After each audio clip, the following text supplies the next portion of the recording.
Right, we are just moments away from the time that the Springbok squad for the 2016 Xola Rugby Championship is set to be announced. We had to wait for the clock, and it is 12:30, which means we can officially now take our first look at the squad, starting with the forwards. Gentlemen, there I'm sure are going to be one or two surprises in that list, and it's the first time that the public also gets a chance to take a look at this team. So there we go, guys. Like Stephen Kitsoff making it back into that squad.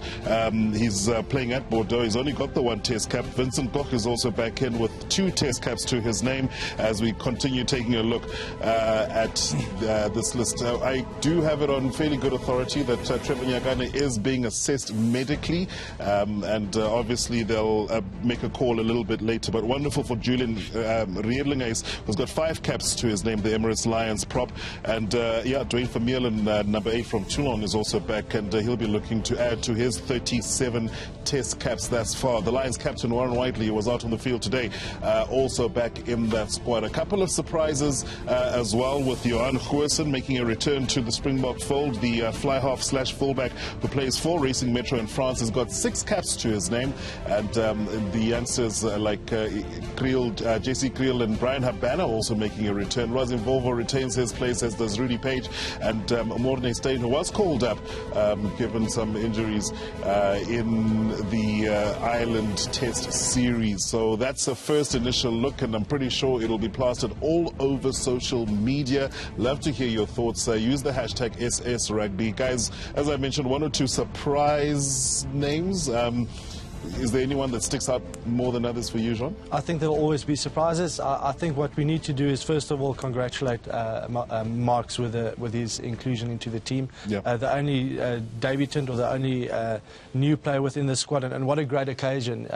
You know, for us, all of us that played our first game. You know, it's so special, and we really like to congratulate him and his family. Just to the forwards, the 16 forwards, I think it was that they selected. I mean, there isn't anyone there that you would have left out. I think the 4 locks, everyone were gone for Luther, Yaga, Etzebeth, Peter Steph, Toy Mostert. You've got a really good Kitsoff, outstanding loose head prop with Trevor Nyakane on the tight head, Koch and Malherbe. Riedlinghuis, I beg your pardon. You've got at hooker, Marks has got his from an outstanding season that he's had. He's got recognition, which is great.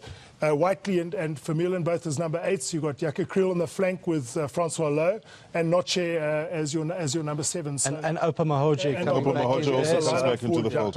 So the pack is wouldn't really. There's not anyone there who's been left out who I think would have felt aggrieved. Naas, we obviously need a bit of cover at fly half. Patrick Lambie still has not recovered sufficiently from that injury that he sustained, and Johan Goosen makes a return. It's a very good call, because he can also play fullback. He played centre at part of the French league. Francois Hougaard, I still believe he's a fantastic rugby player. I just think at one stage the game plan killed him. You know, so playing 9, I think, Naas, coming in as a 9 replacement as a as a 9, because he loves playing forward, and if that is the way, Jean, we're going to think of going forward, he's a fantastic guy going forward. He's not the best kicker off the ball, but that's not the way he should play. I think you know, it was just nice to see. He should be back, because you look at Faf.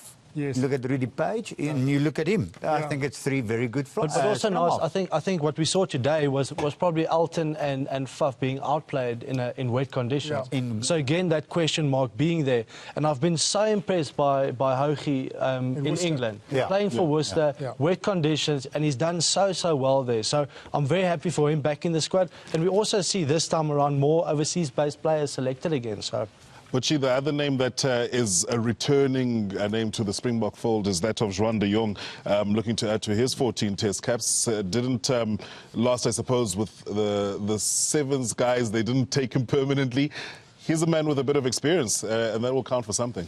Yeah, it's great to see him back in the squad. I think he's had a good season. He always gives it his all, and hardly ever has a bad game, you know. So I think Lionel Mapu is still there, probably as the favourite at the moment. But yeah, it's good to have that healthy competition in the team. So it's good to see Juan de Jong back. But I think there's a few headaches now for Alistair Coetzee after these Lions guys playing so well. I think naming his captain, Adrian Strauss, pretty pretty early on, and the way Malcolm Marx has been playing now, that's a big headache for him to see who's going to pick there. But I think it's great to see all these guys. There's no one there that you think, oof, I don't think he deserves to be there. They've all put up their hands this season and played really nicely. Ashwin, there was always going to be an eye on the number of Lions players included in the side.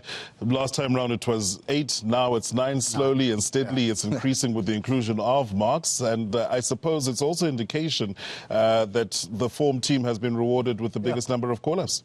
And I think well done on that in terms of the selection, but also recognising the performance throughout Super Rugby from a Lions team, that has been very successful this year. So I think, I'm happy to see that, the inclusions there, and also there's from the exclusions we haven't mentioned before, we get there perhaps. I mean, yes, Malcolm Marx, and we've talked about him, and remember earlier in the year when he was excluded from the Springbok squad, how we were saying that, and I remember, Nick, you were advocating for the fact that an inclusion of a Malcolm Marx, and this also shows to me that the coach is very open-minded, willing to give the informed players the opportunity by this inclusion. So I take a lot of confidence out of this inclusion of a Malcolm Marx, and then what I also take confidence out of is, if you look, then there's I haven't seen a Villiers. I also haven't seen JP Peterson. Yes. Those are two, So I'm wondering now if whether or not Jesse Creel, because I think I saw his name there. So fullback. So could this be the time now for Jesse Creel to be established at fullback?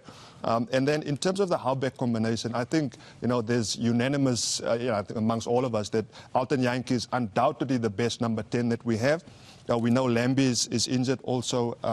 Pollard is injured. So, and then his partnership with Fafa Fleck is just working. So I think that combination is really. John, you've alluded to the wet weather conditions. I want to remind us of when they played against the Blues in Johannesburg. I mean, it was wet that game. They put about 50 points or something on the Blues. So I think perhaps the challenge was the performance today against a superior Hurricanes team. But in terms of the selection, I think there's enough players there to give the coach, a team that he can put on the field that will be capable of beating any one of the Rugby Championship teams. Maybe one player that a bit unlucky was Rowan Janse van Rensburg, but he's still young, 21. If he keeps playing like he has been playing this Super Rugby competition, I'm sure it won't be long before he is. Maybe it was on purpose that he was omitted this time round. No.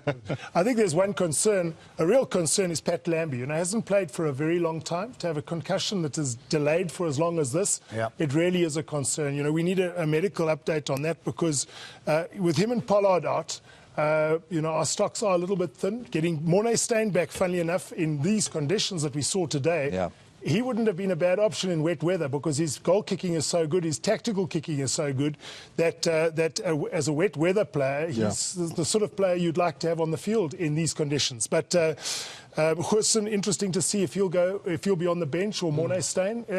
But I just wish Pat Lambie well, and Pollard as well, who apparently had a really difficult time with infection and stuff. Those two youngsters are fighting back from injury, and we really wish them well and hope that they get fit soon. And also, we talk about the All Black stocks that fly off, with a Sopawanga and a Cruden and a Barrett.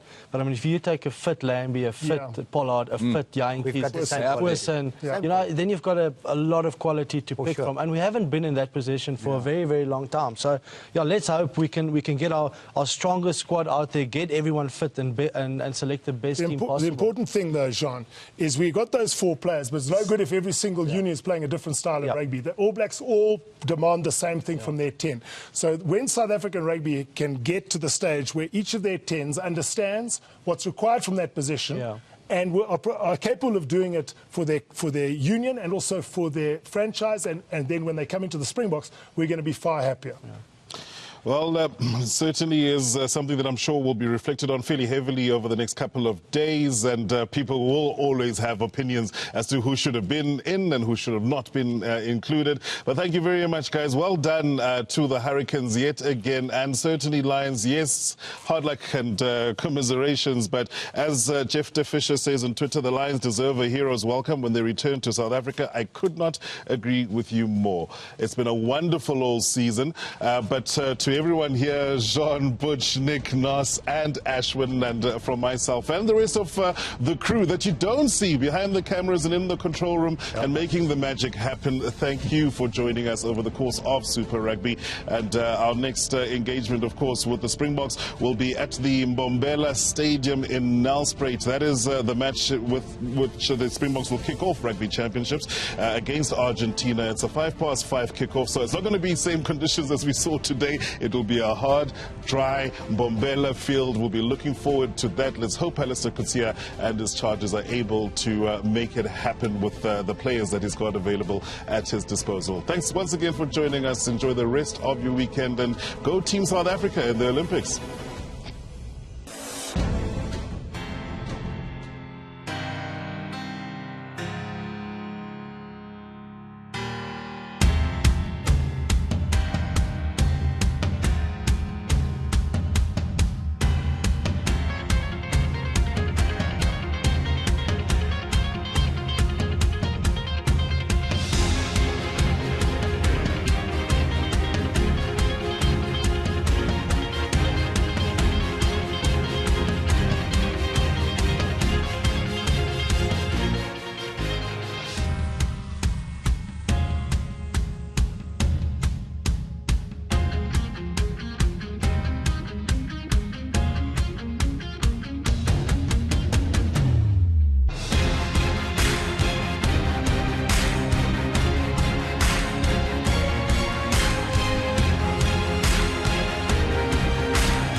New challenge.